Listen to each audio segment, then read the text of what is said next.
All right, guys, welcome back to another video. It's your man Jay. Apple Watch Ultra 2. This is like that first generation of the 2, I guess, because I've had this for over a year and it is holding strong. Now, I, like everyone else probably who has the Apple Watch Ultra 2 or the 1, you saw that new black color and you were like, oh man, I got to get it. And that was me too. But once I saw the trade-in value that Apple was trying to slap on this thing of like $375, $400, I was like, nah, I'll pass. This still works fine. I just have a bunch of different bands. This band is actually brand new. I just took it out of the box. I bought these triple pack of bands a while back. I did a video on them. And I just hadn't used this color yet, so I decided to pop it on for this video. But nonetheless, I held strong, and I said I'm not going to buy the new watch based on the color. So this is the, I guess, Apple Watch Ultra 2 first gen, if you want to label it that way, because I've had it for over a year. Now, how's it been holding up? Believe it or not, I have used this thing every day since I've gotten it. Pretty much every day. It's been linked to an iPhone the entire time I've had it. So you're going to ask me, well, how's the battery? How's the battery degradation on here? Well, we can go check. We can go into settings. Oh, it's already there. Look at that. I was checking it out, but you can already see here. Look, my max capacity is still 100%. Now, this actually shocked me because, you know, I charge this watch to 100% every time I charge it. I don't do the optimized charging for the 80%. I don't limit it to this right here. It's checked, but I leave it on there until it gets to 100%. Yeah, see, 80%. I don't know why that's there. I don't use that. I charge it to 100% all the time. And so you can see I'm at 95%, but I just keep, if it's on the charger and it goes to 80, I'll just take it off and put it back on the charger. And that's probably why it's doing that. But it goes to 100 and then I take it off. So my battery degradation is still 100. This capacity is still at 100% after over a year. And it should be, I say. It should be, because my iPhone 13 Pro Max, it's at 94% when it comes to the battery degradation, how it's, you know, dying over time. And that is clearly over 2 years old. So this watch should stay at 100. I will hope for another year for the max capacity of the charge. I hope it does. But nonetheless, not talking about charging, just the battery itself has been great. I can get at least 2.5 to 3 days. It's actually gotten pretty good with the battery. If I turn on the power saving mode, I can go 5 days, probably easy. Minimum 4 days. But I don't use the power saving mode. I just leave it like just on the regular battery because it's getting, it's getting 3 days, basically. So, and I'm fine with that. This is a very expensive piece of machinery here. And I really would like to see other smartwatch manufacturers doing what Amazfit is doing, because no battery that I know of is touching any of the Amazfit batteries. I mean, all of my, and you would think, oh, why aren't you using an Amazfit every day? I don't know. I spent so much money on this. I just was like, you know what? I'm just going to use it. It works well with an iPhone. The Amazfit works with an iPhone too. But you know, it's just the uniformity. I bought it to kind of see how I would like it. I've always had an Apple Watch, but I don't typically buy the Apple Watches so quickly.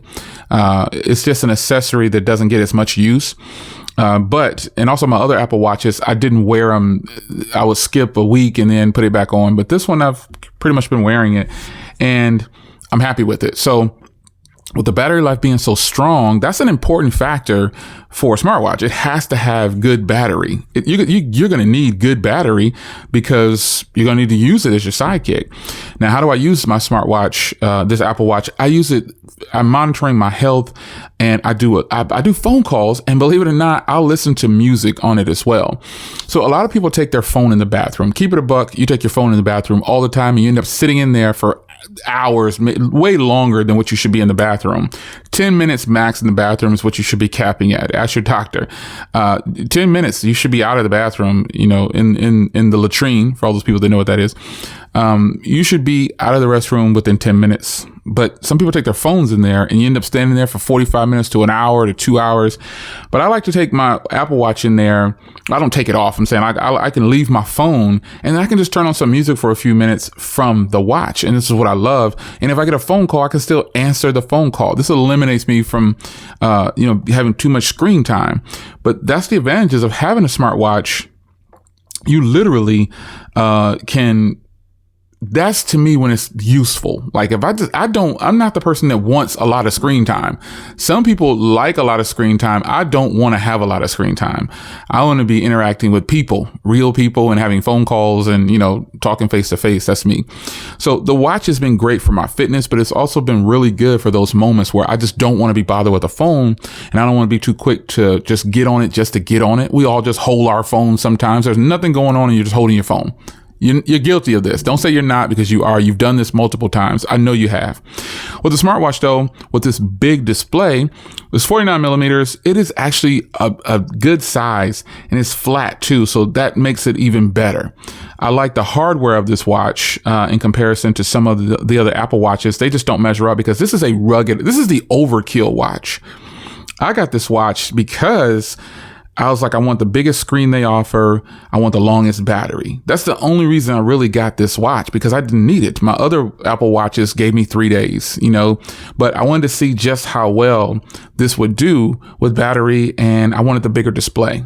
So the hardware on here proved to be very capable, because, folks, let me tell you, I don't know how well the video is picking this up, but there's dings and bangs all along the top here. It is beat up along the top and bottom and some of the edges around here, and I've yet to crack this screen.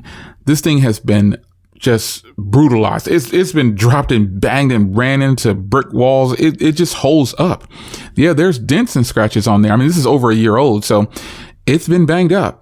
So I used to have a tempered glass on here, but I just took it off because one day I banged it up and the glass didn't crack, but it just kind of slid off. So I was like, you know what? I'm just going to take this glass off and I'm going to use this watch just like I use all the other watches. So the hardware on this thing is extremely capable.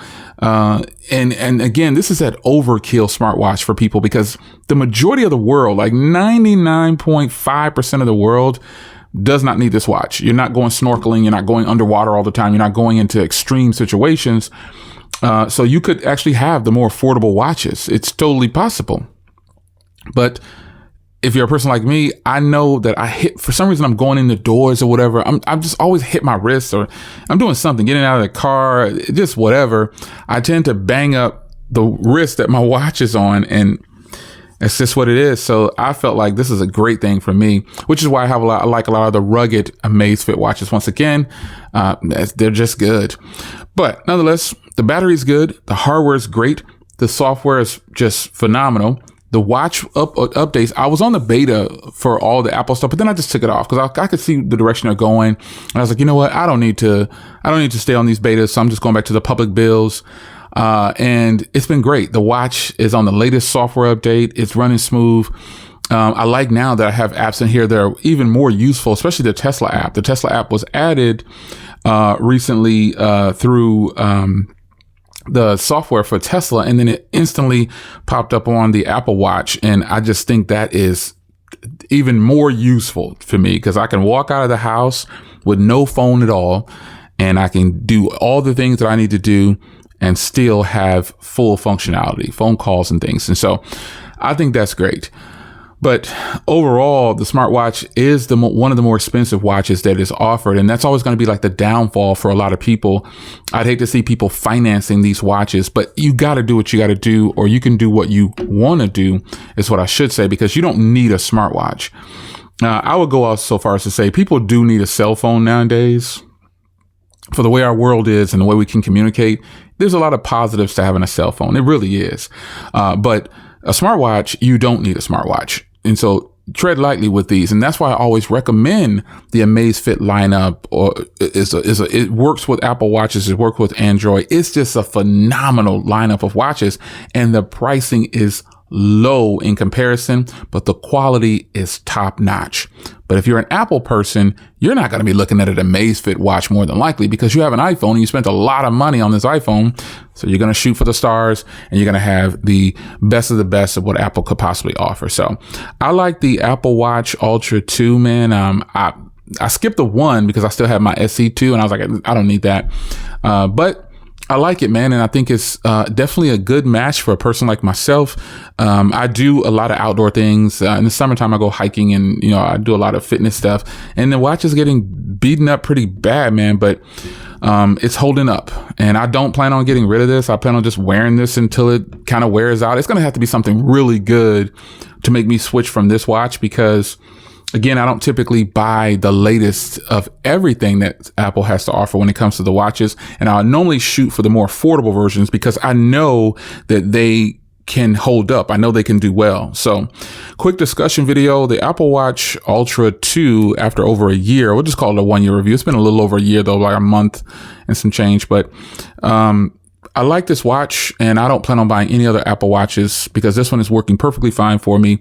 If you have the Apple Watch Ultra 1 and it's still working, keep it. Don't just switch just to switch unless, there's just something, your watch breaks or something. Then obviously go ahead and get what's new. But overall, this is the best smartwatch that Apple has to offer, obviously, because it better be for the price. And that's the only downfall that I've seen for this watch. It's just the price. It's an expensive watch. In comparison to every other watch, it's expensive. Even my Samsung Galaxy Watch Ultra, I like that watch better than this watch. The hardware is better than this watch. But we're just talking about the Apple system. If we're talking about Samsung, yeah, that's the best Samsung watch. But Apple, this is for sure the best Apple Watch that I've experienced. And I have LTE watches. I still have my original. It's got a cracked screen, but I have a collection of Apple Watches, and this is, it better be good because we're moving forward. So they better give us the best of the best. So the Apple Watch Ultra 2 after over a year is still going. I'm surprised that the battery capacity is still at 100 for the way I charge it. I charge to 100 all the time. But I love it. I like listening to music out of it. And when I'm in a quiet area and I don't want to disturb anybody and I don't want to put my headphones in, my AirPods, and I'll be following up on those as well. This has a beautiful speaker on it for phone calls and has a beautiful speaker for music. I'll see you guys in the next video. Hope you guys enjoyed. Which watch do you have? Let me know in the comments. And how's yours been holding up if you've had it for more than a year like me? Take care.